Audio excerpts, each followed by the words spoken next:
Hey procurement legend, today we're going to be giving you a roadmap to have a better procurement career. I'm going to give you 9 steps along the way that you need to follow. And yeah, you do these things, you're going to have a wonderful career. This is based on my personal career, the hundreds and hundreds of procurement people that I speak to in my world of procurement community, which you can get into using the link in the description below. Let's make a start here. So tip number 1 is to find the right organizational fit. What does this mean? It means finding a business, an organization that aligns with your visions, your goals, your objectives, your way of working, your culture. If you do this and you find that perfect place to go work, to spend most of your life in, you will win with your career. Regardless of how well you do, how senior you get, it's just a winning formula. Stop number 2 here is all about perpetual learning, becoming a learner for your entire life, right?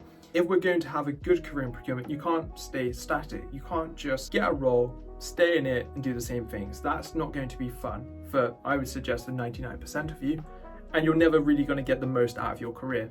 Whether this is learning through books, through videos like this, through podcasts, it's certainly the best thing you can do. I've left in the description below a link to like my top resources for learning about procurement. Definitely go and check it out. Tip number 3 is your relationship you have with your manager, with your boss. If this sucks, just seriously, I wouldn't even worry about anything else.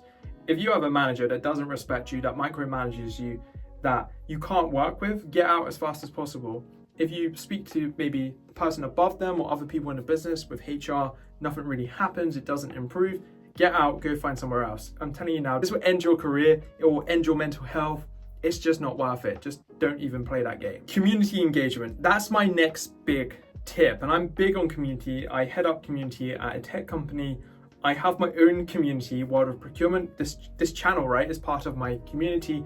If you've not signed up to be part of the actual physical community, do that, like I said, in the description below. But community is huge, right? Having a network of people that you can call upon at any one time to figure out stuff. If I've got a problem, if you need certain vendors or suppliers, if you're stuck doing whatever it is you're doing, and you can call upon people in your community or the community that you're part of to help you, it's incredible. So yeah, either start your own community or join one like mine. And your career will just elevate massively there. Relationship building is huge. So that's tip number 5 here. If you can just master being able to form relationships, and like, I'm not saying become best friends with every single person you work with. I'm super introverted. I don't really like spending that much time with people. I work remote a lot of the time. Events absolutely drain me, but I still go. I still get a lot of value out of them. I just have like a stupidly long recovery time at the back end of them. But fundamentally, form really good relationships with the people you work with and interact with every single day. So whether in your business, with your supplier's business, it doesn't matter. Relationship building, massive. Curiosity is a shortcut to massive success in procurement. And I think it aligns very much with the perpetual learning, the always learning mentality that I think we need to have in our careers.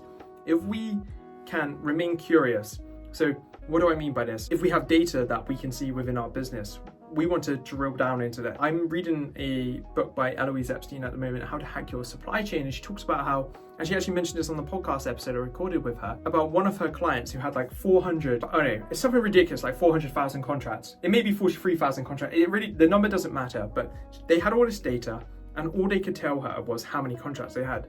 They didn't know what was in those contracts, the values, they didn't know the problematic clauses. And one has to be curious about those things to even think about, like, why is that important? Just knowing the number in itself does nothing for you. You really need to dive down into the detail, and only curious people will do that. But when you go into the detail, that's where you're going to figure everything out about your suppliers, your contracts, your entire supply chain. And you need to take that approach to learning, to figuring out what makes people tick. So curiosity is huge for you. Tip number 7 is to get exposed to both indirect and direct procurement, because I always see like these competing views about like which one's best for your career, which one's better to go into, which one gives you the most skills. And I've been rather fortunate that pretty much throughout my entire procurement career, to do both within every role that I've been part of. Apart from like a couple of consultancy gigs I did, which were more on the direct programs where I went in to fix direct programs that were failing on the supply chain side of things. I think that if you can just bridge both of them, or do one for a year, go and do the other for another year, and just try and stay close to both, I think you're going to learn a lot from that experience. So that's how I would suggest you kind of think about your career. Don't just align to one. The skills are largely transferable. I'd actually say the direct side is a bit trickier and a bit more fun, but I know loads of people just love indirects as well, but they've had the foresight to go out there and taste both. Contract management, you need to master contract management. It's a huge part of the procurement lifecycle, and too often it's completely forgotten about, which means all the contracts that you sign during like the sourcing phase often get neglected and take a nosedive and don't perform. And kind of people in your business suddenly wonder why. It's because you're not managing the supplier and the contract in the most important phase. So master contract management. And tip number 9 might sound slightly airy-fairy, a bit too millennial, a bit too woke for some, but just being kind is like a really key one here. I've worked with a lot of people who weren't kind. Let's just say that. They were rude, they were arrogant, they were micromanagers, they were aggressive for no reason, both men and women. Like it kind of doesn't even matter. But kindness, as soon as you're kind to people, you get whatever you want to some extent, right? Like if you have a demand that, or you have an ask within, a project that you're working on, being kind is definitely the way you want to be to get people to work on that ask. Don't be an ass, pretty much. Just stay kind. And I would say that if you follow these 9 tips, this blueprint around your career, you're gonna have the best possible career. And the only other bonus kind of takeaway I'd have is you don't need to stay in procurement. You can go off. Like I've spent like 15 months now consulting and working in procurement tech, and I'm absolutely loving life. It's super fun. And perhaps, in a year or 6 months or however long, I might jump back into procurement. Like I'm not necessarily thinking about that too much, but I would say go and taste other jobs. Maybe go into risk, go into sales, go and do these other things and see how you can bring all the skills you've learned along the way with you. And then if you go back into procurement, bring all those skills you've learned. So that's my blueprint for you there.